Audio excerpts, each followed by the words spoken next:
Michael, funny how a name can hang heavy in the air, isn't it? Like it's not just a sound, but a weight, a shadow. And now here we are, staring at something no one ever really wants to talk about. Teeth. Simple, ordinary, taken for granted, until they're gone, until they hurt, until they remind you that you've neglected the one thing holding your smile together.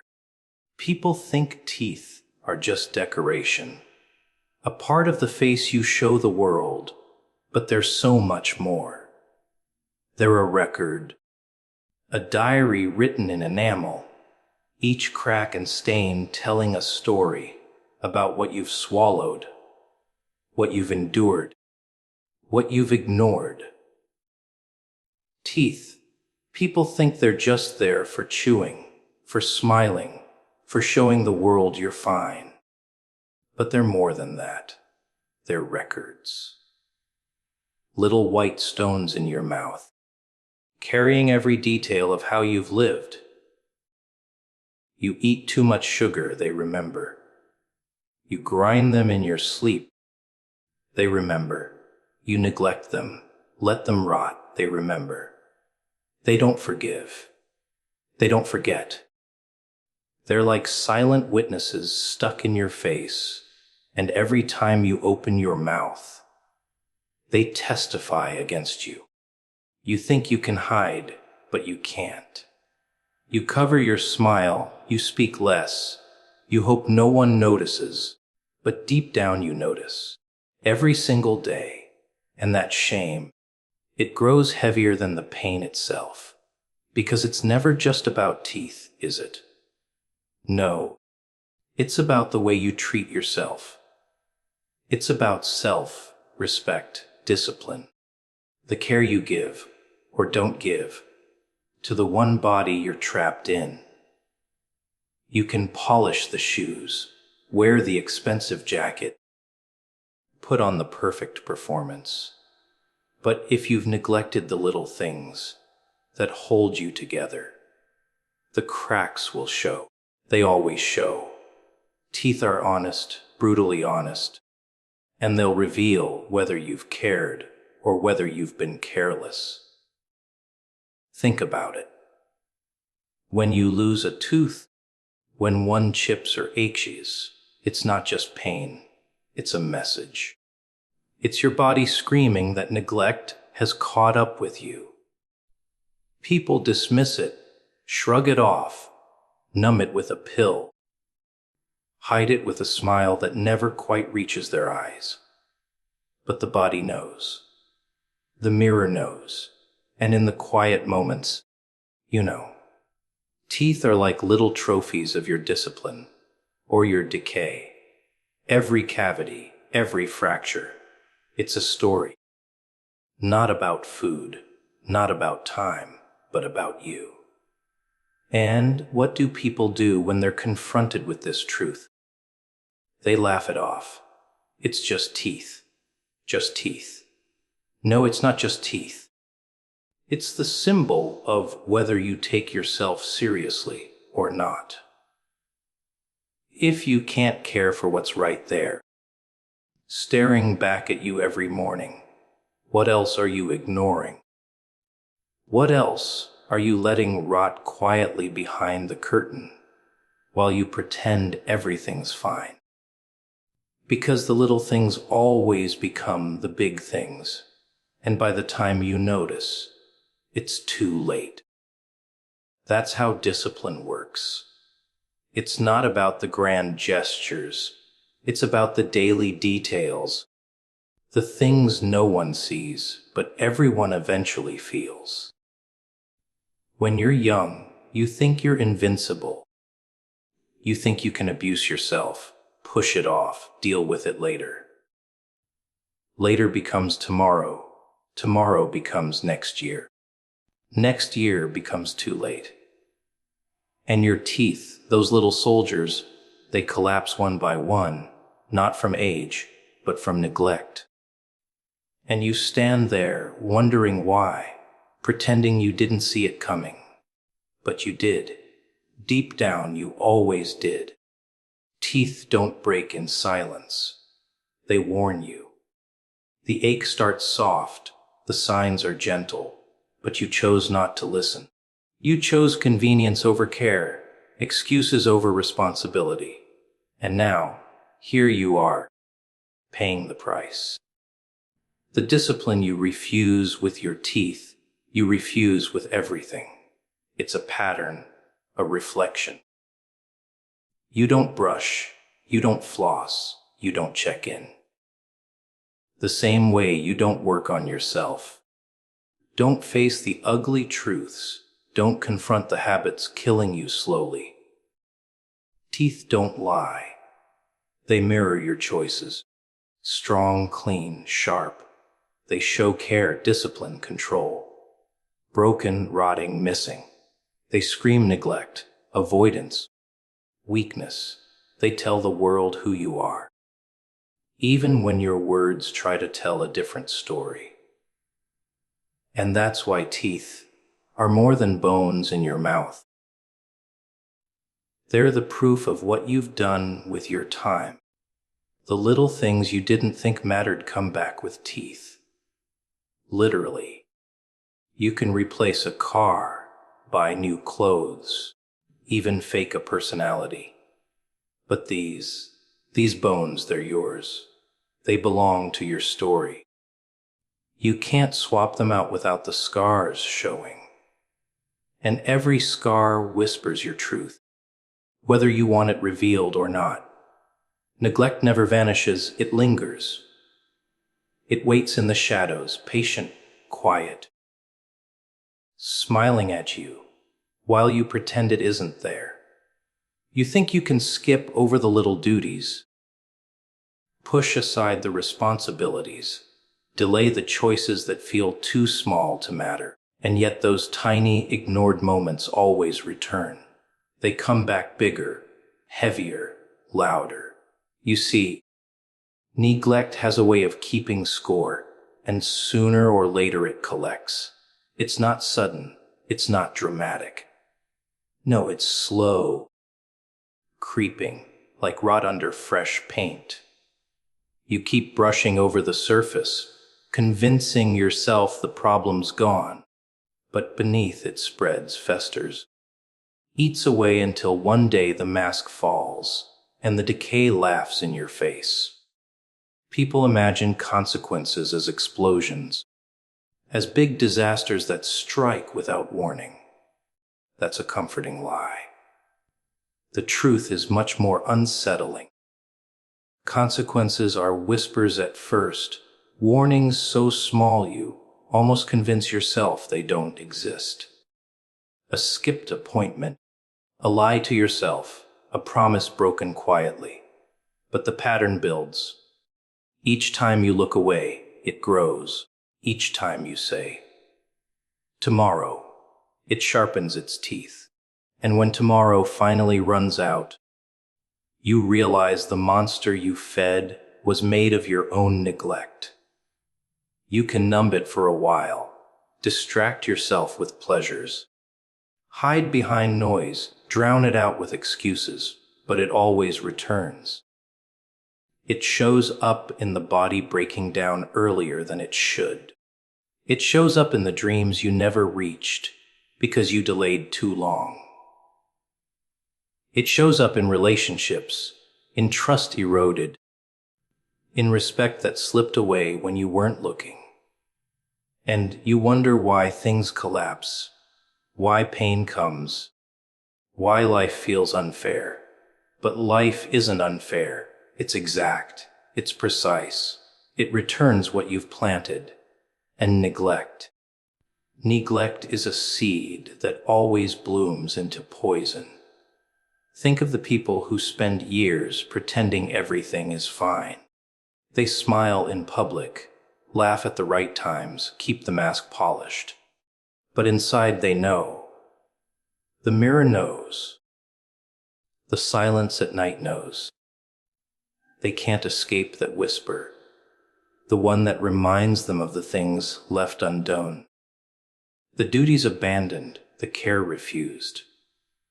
It's a quiet torture, worse than the loud kind, because no one else can hear it. Only you, only the one who neglected. And that whisper grows until it screams. Neglect isn't lazy, it's lethal. It's the silent killer of potential. Every time you choose not to act, not to care, not to maintain, you invite collapse. And collapse doesn't arrive as a stranger. Collapse is an old friend you've been feeding for years, showing up on the day you least expect, knocking on your door with a grin. And by then, it's too late to run. The bill is due, and the collector doesn't negotiate. The cruelest part, you always knew. Deep down, you always knew. That ache in your chest, that thought you tried to drown, that warning sign you dismissed. It wasn't ignorance, it was avoidance. You told yourself stories, wrapped yourself in lies, but somewhere in the quiet of your mind, you saw it. You felt it. You just hoped it wouldn't catch up. And yet, it always does. That's the curse of neglect. It's patient, but it never forgets. So what happens? People break down, not because of what happened yesterday, but because of what they failed to do years ago. They weep over consequences they authored themselves. They beg for mercy from a reality that never lied to them, never tricked them. It only reflected what they gave. That's the truth no one wants to face. Neglect writes the future in invisible ink.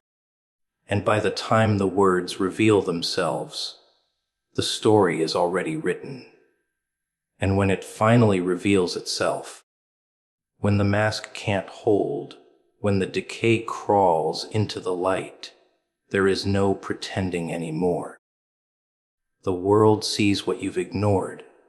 You see what you've ignored. Neglect strips you bare, and it laughs, because you gave it everything it needed. You were the accomplice, the partner, the builder of your own downfall.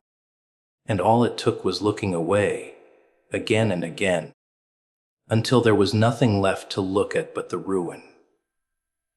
Pain in the body is never just about flesh and bone.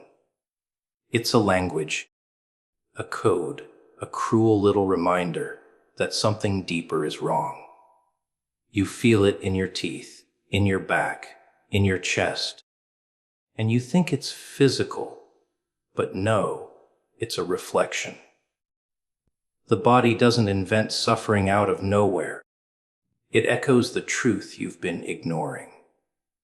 You call it an ache, a symptom, an inconvenience, but it's really a confession.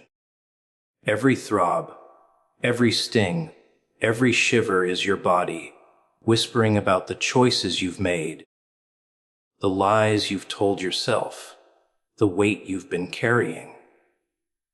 And most people don't want to hear it. They numb it. Pop a pill, take a drink, pretend it's nothing. They plaster silence over the screaming of their own body, but the silence never lasts.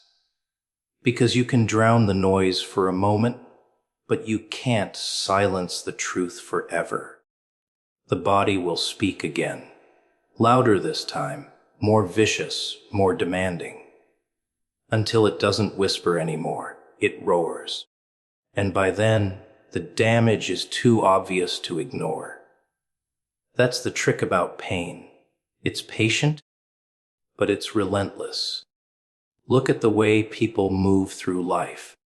They break themselves in silence, grinding teeth in their sleep because of anxiety they never confront, carrying tension in their shoulders because they refuse to release the weight of disappointment, feeling fire in their stomach because they've been swallowing anger instead of facing it.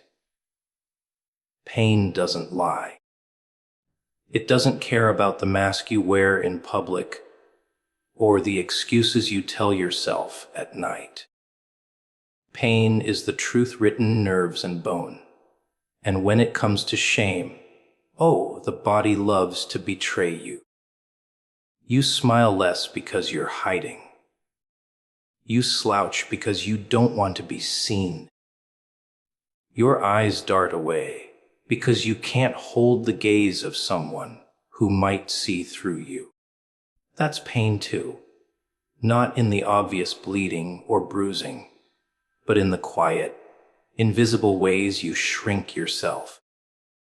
And you wonder why the weight feels unbearable. But it's not just the body.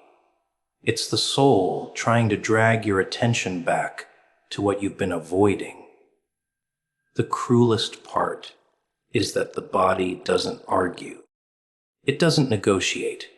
It just delivers the truth, whether you're ready or not. You neglect it, it cracks. You abuse it, it breaks. You ignore it, it withers. And every moment you run from the signals, every time you look for a shortcut instead of the source, you dig yourself deeper. Pain is not the enemy, it's the messenger. The enemy is your refusal to listen. People say time heals all wounds. What a lie. Time doesn't heal what you refuse to face. Time only deepens it. A tooth hatch ignored becomes an infection. A skipped heartbeat becomes collapse. A tight chest becomes a coffin. And you stand there shocked, pretending it came out of nowhere, when deep down you knew.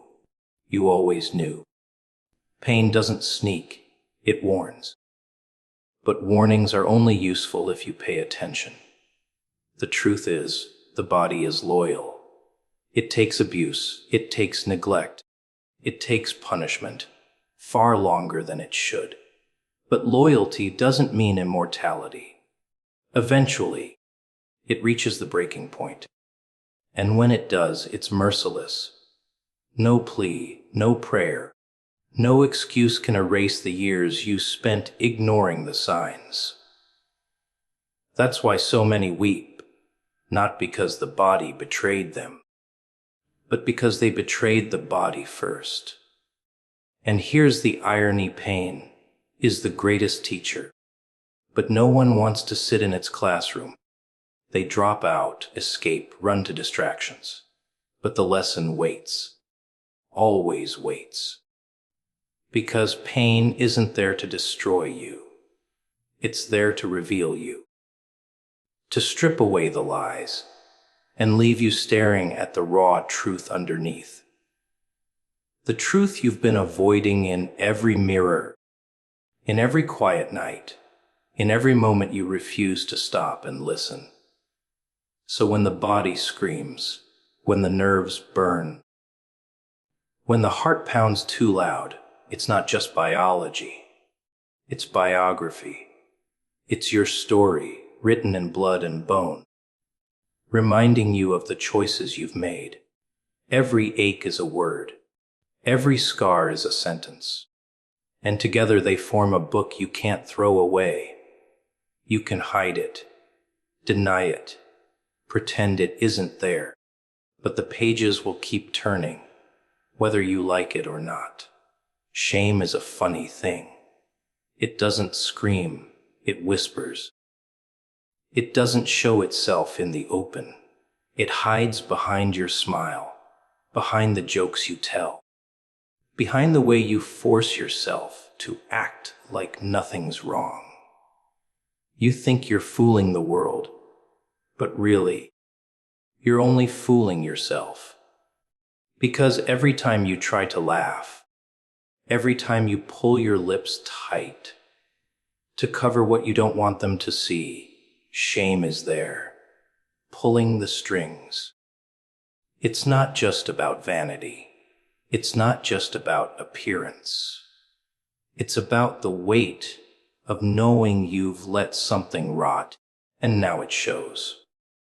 You can feel it in the way you avoid mirrors, in the way you turn your head when you laugh, so no one gets a clear look. It's the silence after someone mentions teeth, health, discipline. That sting in your chest isn't from their words.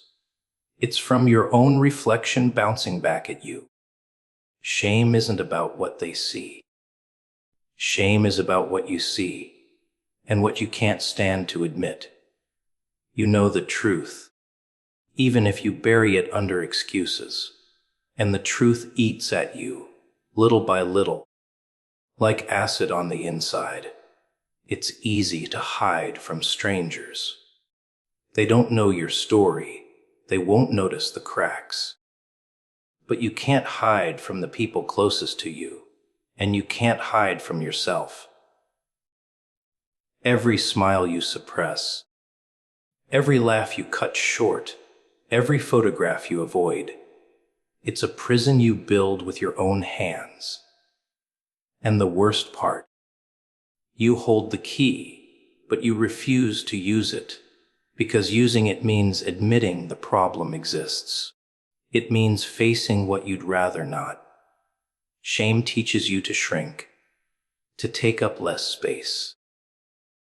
What to believe you're unworthy of being seen. You start walking differently, talking differently, avoiding the spotlight like it's fire. And little by little, you vanish. People stop noticing you not because you're invisible, but because you've made yourself invisible. And it all starts with the thing you were too afraid to face. The broken tooth, the neglected discipline, the secret you thought you could bury. Shame feeds on silence, and silence is what you've been giving it. And isn't it strange how shame doesn't just stay in one place? You think it's just about your teeth, your smile, your reflection, but it spreads. Suddenly, you're ashamed of more. Ashamed of your choices, your body, your past. Shame multiplies like a disease, crawling into every corner of your life until you don't even remember when it started.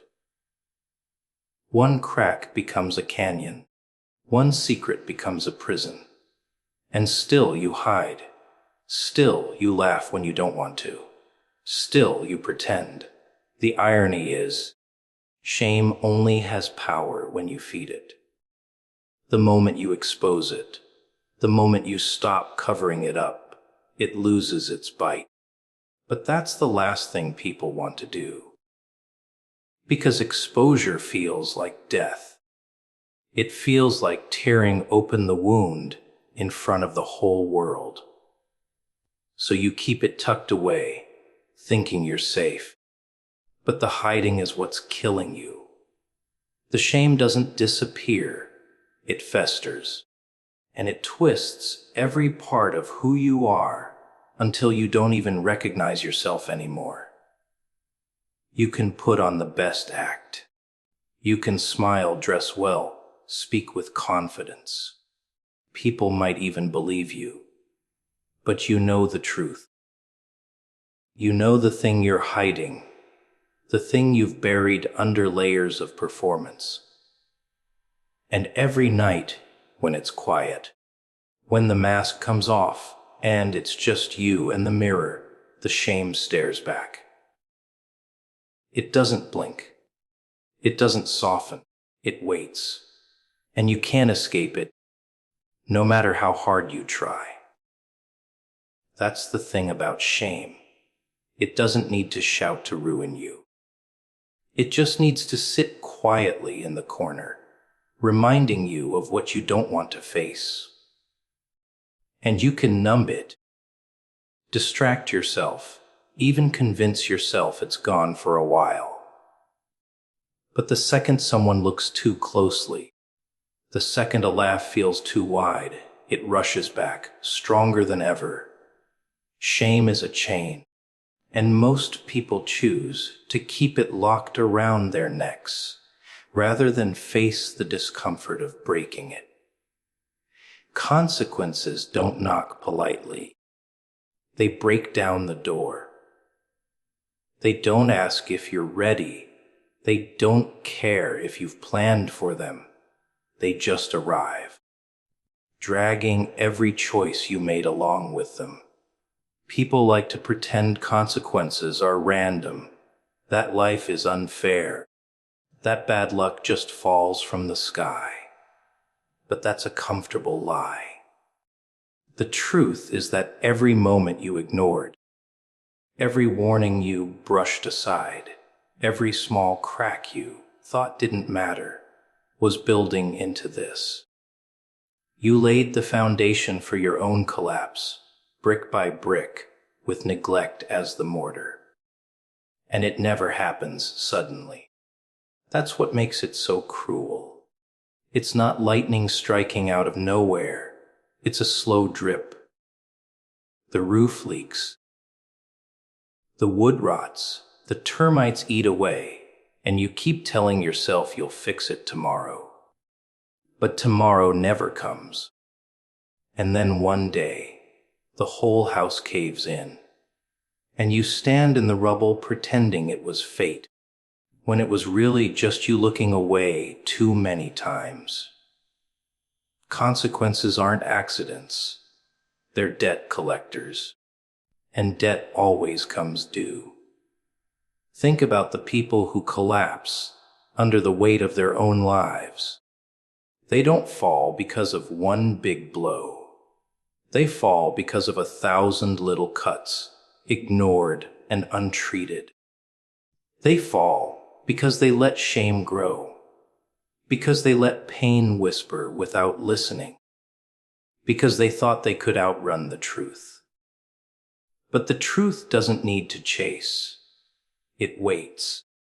It waits until the weight is too heavy, until your excuses run dry, until you can't escape anymore.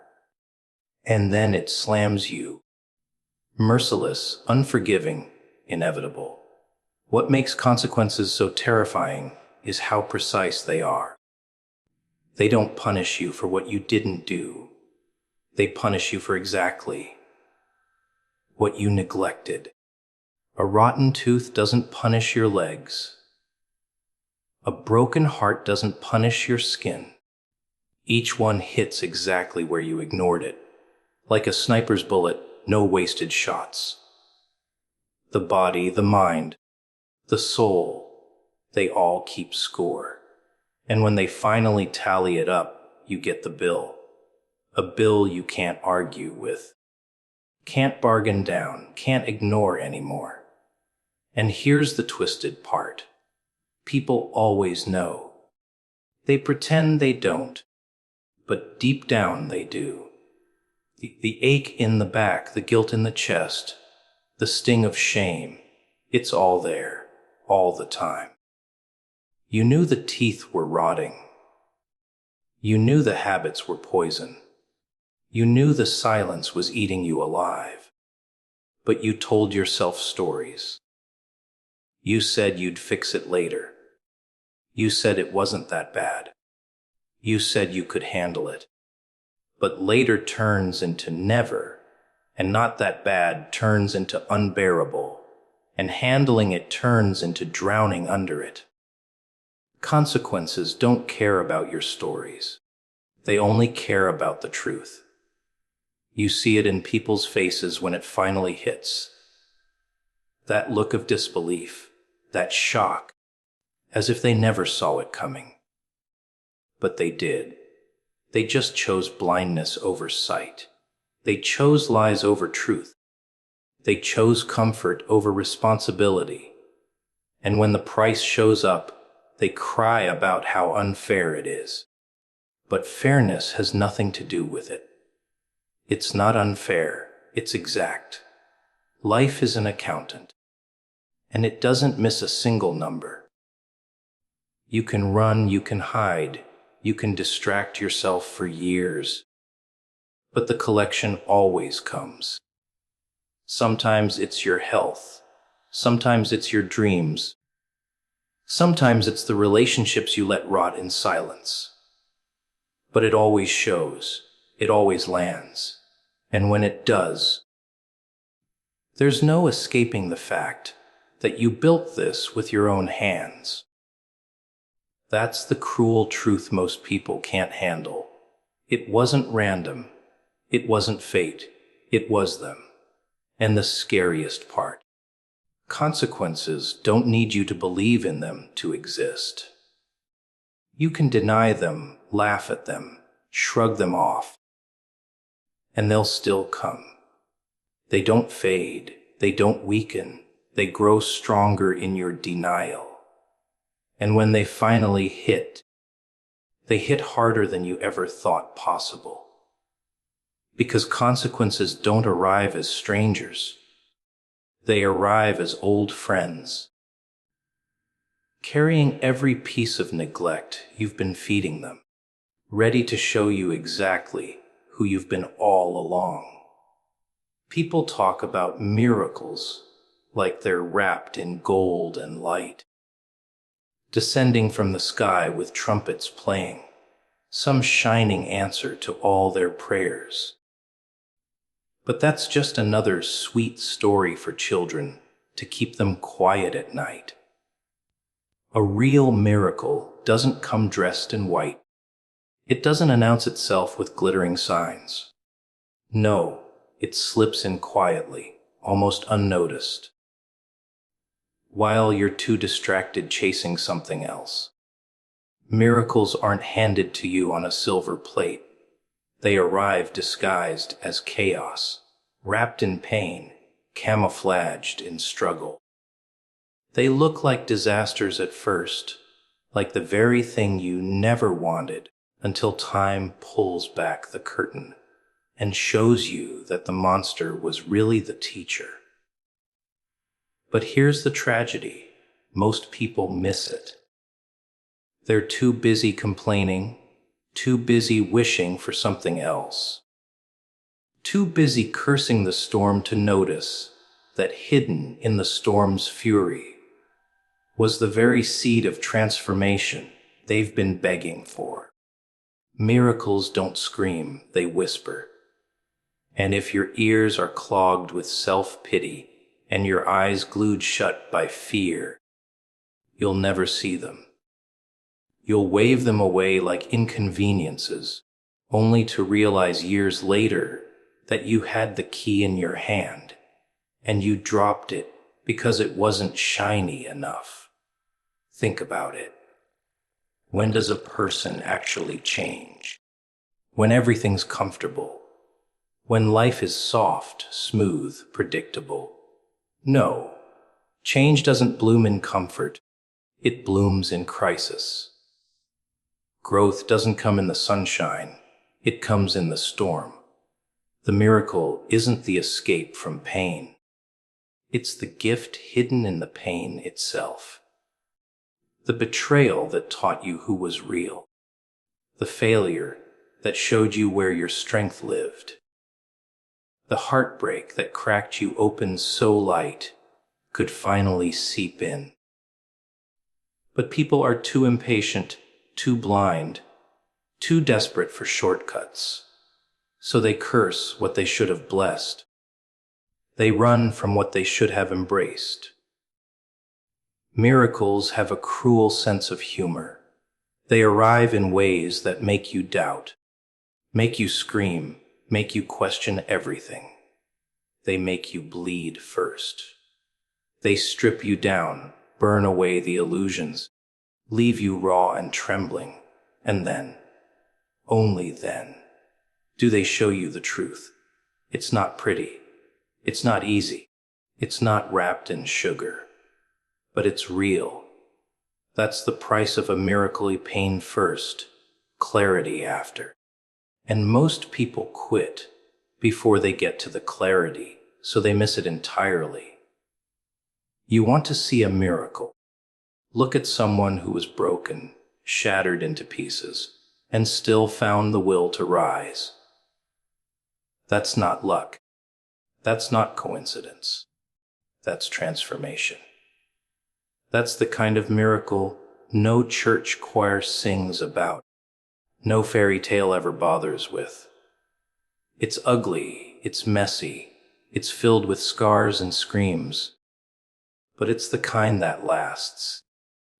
Because once you've been burned by the fire and survived, you carry a different kind of strength, one that can't be faked, one that can't be bought, one that nobody can steal. But here's the punchline. If you're waiting for your miracle to look like a gift, you'll die waiting, because the miracle isn't coming to comfort you. It's coming to confront you. It's coming to break your illusions, to strip your excuses, to force you into the fight you've been avoiding. It won't feel like a blessing when it arrives. It'll feel like punishment, like the world collapsing, like betrayal itself. And yet, hidden inside that chaos, there's the very thing you've been needing. Not what you wanted, not what you asked for, but what you needed. The truth is, life doesn't hand out miracles like candy. It buries them in the dirt, hides them in the darkest nights, places them in the most painful moments. Only those willing to bleed for them ever uncover them. That's why so few people ever talk about real miracles. They never stuck around long enough to see them revealed. They ran away from the very thing that could have saved them. And when it was over, when the dust settled, they were left with nothing but regret, whispering to themselves about how unlucky they were, never realizing they had already touched the edge of their own salvation. And that's the cruel brilliance of it all. Miracles don't wait for your approval. They arrive whether you're ready or not, whether you recognize them or not. They test you. They break you. They twist you until you either shatter completely or rebuild stronger than you ever imagined.